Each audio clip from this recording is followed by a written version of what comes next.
स्वागत आहे आपल्या पोशिंदा शेतकरी या यूट्यूब चॅनलमध्ये. तर बाजारामध्ये कर्जमाफी 2023 विषयी खूप साऱ्या अफवा किंवा खूप साऱ्या गोष्टी पसरत आहेत. तर या सरकारने नक्की काय घोषित केलं आहे ते आपण आज सरकारच्या या GRमध्ये पाहणार आहोत. तर चला मग पाहूयात की सरकारचा काय GR आलेला आहे. तर सन 2023च्या खरीप हंगामामध्ये राज्यातील दुष्काळ सदृश परिस्थिती घोषित केलेल्या 40 तालुक्यांमध्ये तसेच इतर तालुक्यातील 1021 महसुली मंडळामध्ये पीक कर्जाचे पुनर्गठन करणे व शेतीशी निगडीत कर्जाच्या वसुलीस स्थगिती देणे याबाबत हा GR महाराष्ट्र शासनाचा शासन निर्णय आलेला आहे. तर महाराष्ट्राचा हा शासन निर्णय काय म्हणतो ते आपण पाहूया. तर या शासन निर्णयात 1 नंबरमध्ये असं नोंद केलेली आहे की सन 2023च्या खरीप हंगामात महसूल व वन विभाग, मदत आणि पुनर्वसन यांच्यामार्फत राज्यातील 40 तालुक्यांमध्ये दुष्काळ जाहीर करून तसेच या तालुक्याव्यतिरिक्त इतर तालुक्यांमधील ज्या महसुली मंडळामध्ये जून ते सप्टेंबर 2023 या कालावधीत सरासरी पर्जन्याच्या 75% कमी व एकूण पर्जन्यमान 750 मिलीमीटरपेक्षा कमी झाले आहे, अशा एकूण 1021 महसुली मंडळामध्ये दुष्काळ सदृश परिस्थिती घोषित करून दुष्काळी भागात उपाययोजना व सवलती लागू करण्याबाबत निर्देश दिले आहेत. तर शेतकरी मित्रांनो, समजून घ्या की ज्या जिल्ह्यामध्ये सरासरी पावसाच्या 75% पेक्षा कमी पाऊस झाला आहे किंवा 750 मिलीमीटरपेक्षा कमी पाऊस झालेला आहे, अशा एकूण 40 तालुक्यांमध्ये किंवा अशा एकूण 1021 महसुली मंडळांमध्ये दुष्काळ सदृश परिस्थिती घोषित करावी असा सरकारने निर्णय जाहीर केला आहे आणि त्या दुष्काळी भागात दुष्काळ परिस्थिती घोषित करून दुष्काळासाठी सवलती लागू आणि उपाययोजना करण्यासाठी निर्देश दिलेले आहेत. तर नंबर 2मध्ये या परिपत्रकान्वये सूचित करण्यात येते की संदर्भाधीन वाचा अनुक्रमांक 5 येथे नमूद केलेल्या दिनांक 31/10/2023च्या शासन निर्णयान्वये राज्यातील 24 तालुक्यांमध्ये गंभीर स्वरूपाचा व 16 तालुक्यांमध्ये मध्यम स्वरूपाचा दुष्काळ जाहीर केला असल्यामुळे तसेच संदर्भाधीन वाचा अनुक्रमांक 6 येथे नमूद केलेल्या मध्यम स्वरूपाचा दुष्काळ जाहीर केला असल्यामुळे तसेच संदर्भाधीन वाचा अनुक्रमांक 6 येथे नमूद केलेल्या दिनांक 10/11/2023च्या शासन निर्णयान्वये 1021 महसुली मंडळामध्ये दुष्काळ सदृश परिस्थिती घोषित करून खरीप 2023 हंगामातील शेतीशी निगडीत कर्जाच्या वसुलीस स्थगिती व अल्पमुदत पीक कर्जाचे मध्यम मुदत कर्जात पुनर्गठन करण्यास मान्यता देण्यात येत आहे. त्या अनुषंगाने व्यापारी बँकांनी किंवा सार्वजनिक बँका, खाजगी बँका, प्रादेशिक आणि ग्रामीण बँका, लघु वित्त बँका, महाराष्ट्र राज्य सहकारी बँका लिमिटेड व संबंधित जिल्हा मध्यवर्ती बँकांनी आवश्यक ती कार्यवाही करावी. तर इथे शेतकरी मित्रांनो, इथे लक्षात घेण्यासारखी एक गोष्ट आहे की इथे कुठेही कर्जमाफी दिलेली नाही.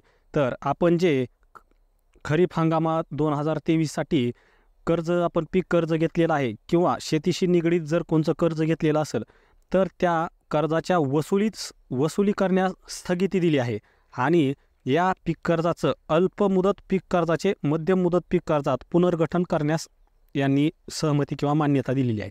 तर त्या अनुषंगाने जिल्हा मध्यवर्ती बँका किंवा इतर बँका काम करतील असं सरकार म्हणत आहे. तर कर्जाचे पुनर्गठन म्हणजे काय ही बाब जर लक्षात येत नसेल तर आपल्या चॅनलला सबस्क्राईब करा आणि बेल आयकॉनला प्रेस करा, कारण यानंतरचा व्हिडिओ आपण कर्ज पुनर्गठन म्हणजे काय असतं याविषयी काढणार आहोत. तर शेतकऱ्यांना यामध्ये हेही लक्षात येईल की कर्ज पुनर्गठन म्हणजे काय असतं. तर नंबर 3, खरीप 2023 हंगामातील पीक कर्जाच्या परतफेडीचा दिनांक 31 मार्च 2024 असल्याने वरीलप्रमाणे बाधित तालुक्यातील जे शेतकरी विहित मुदतीत पीक कर्जाची परतफेड करू शकणार नाहीत अशा शेतकऱ्यांची लेखी संमती घेऊन खरीप 2023च्या हंगामातील पीक कर्जाचे व्याजासह भारतीय रिझर्व्ह बँकेच्या दिनांक 17/10/2018 रोजीच्या निर्देशनानुसार पुनर्गठन करण्यात यावे. तर आपण शेतकरी मित्रांनो, आपण जे पीक कर्ज घेतलेलं असतं ते 1 वर्षासाठी असतं. तर खरीप 2023च्या पीक कर्जाची परतफेडीची दिनांक 31 मार्च 2024 आहे. तर या 31 मार्च 2024 या तारखेमध्ये ज्या शेतकऱ्यांना पीक कर्जाची परतफेड होणार नाही किंवा जे शेतकरी पीक कर्जाची परतफेड करू शकणार नाहीत दुष्काळ सदृश परिस्थिती असल्यामुळे शेतकऱ्यांना पीक कर्जाची परतफेड करण्यासाठी खूप अडचणी येत आहेत. अशा शेतकऱ्यांची लेखी संमती घेऊन म्हणजे जिल्हा मध्यवर्ती बँकेकडून किंवा इतर बँकेकडून तुमची लेखी संमती घेऊन खरीप 2023च्या हंगामातील पीक कर्जाचे आणि त्याच्या व्याजाचे किंवा त्याच्या थकबाकीचे पुनर्गठन करण्याचे आदेश सरकारने बँकांना दिलेले आहेत. आणि त्याची पुनर्गठन करण्याची शेवट तारीख 17/10/2018च्या निर्देशानुसार 31 मार्च 2024पर्यंत करण्यात येईल तुमचं. तर नंबर 4मध्ये पाहू. तसेच खरीप 2023 हंगामाकरिता दुष्काळ घोषित केल्याचे आदेश दिनांक 10 नोव्हेंबर 2023 पासून अंमलात येतील व शासनाने हे आदेश रद्द न केल्यास पुढील 6 महिन्यांच्या कालावधीपर्यंत लागू राहतील. त्या अनुषंगाने राष्ट्रीयकृत बँका, व्यापारी बँका, महाराष्ट्र राज्य सहकारी बँक लिमिटेड व संबंधित जिल्हा मध्यवर्ती बँकांनी आवश्यक ती कार्यवाही करावी. तसंच 4 नंबरमध्ये असं नोंद केलेली आहे की खरीप 2023 हंगामाला दुष्काळ घोषित केल्याचे आदेश 10 नोव्हेंबर 2023 पासून लागू होणार आहेत. आणि जोपर्यंत सरकारचा पुढील आदेश येत नाही आणि सरकारने जर हा आदेश रद्द केला नाही तर पुढील 6 महिन्याच्या कालावधीपर्यंत हा आदेश महाराष्ट्र राज्यासाठी लागू राहील. तर नंबर 5मध्ये अशी नोंद केलेली आहे की खरीप 2023मधील पीक कर्जाच्या पुनर्गठनाची कार्यवाही सर्व बँकांनी दिनांक 30 एप्रिल 2024पर्यंत पूर्ण करावी व अशा शेतकऱ्यांना पुढील हंगामासाठी पीक कर्ज उपलब्ध करून देण्यात यावे. या शासन निर्णयाची अंमलबजावणी कटाक्षाने करण्यात येईल. याची सहकार आयुक्त व निबंधक सहकारी संस्था महाराष्ट्र राज्य पुणे तसेच समन्वयक राज्यस्तरीय बँकर्स समिती SLBC महाराष्ट्र पुणे यांनी दक्षता घ्यावी. तर आपण जे खरीप 2023 या हंगामासाठी पीक कर्ज घेतलेलं आहे याच्या पुनर्गठनाचे आदेश महाराष्ट्र सरकारने बँकांना दिलेले आहेत. तर हे पुनर्गठन करण्याची शेवटची तारीख 30 एप्रिल 2024पर्यंत पूर्ण करून घ्यावे असे आदेश सरकारने सहकारी बँकांना किंवा इतर व्यापारी बँकांना दिलेले आहेत.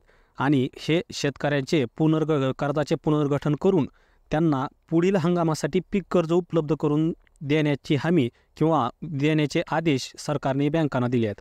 याचाच अर्थ असा की इथं कर्जमाफी झालेली नाही. शेतकरी मित्रांनो, कर्जमाफी न करता सरकारने दुष्काळ सदृश परिस्थिती जाहीर करून आपल्या जे थकबाकीदार पीक कर्ज शेतकरी कर्जदार आहेत त्यांच्या कर्जाचे पुनर्गठन करून त्यांना पुढील हंगामासाठी कर्ज मिळेल याची शाश्वती दिलेली आहे. तसे आदेश सरकारने बँकांना दिले आहेत. तर आपण 24 तारखेपर्यंत की 31 मार्च नंतर आपण आपल्या पिकाचे पुनर्गठन करून घ्यावे आणि पुढील हंगामातील पीक कर्जासाठी आवेदन करावे. हा व्हिडिओ आवडला असल्यास आपल्या पोशिंदा शेतकरी या चॅनलला सबस्क्राईब करा आणि बेल आयकॉन प्रेस करा.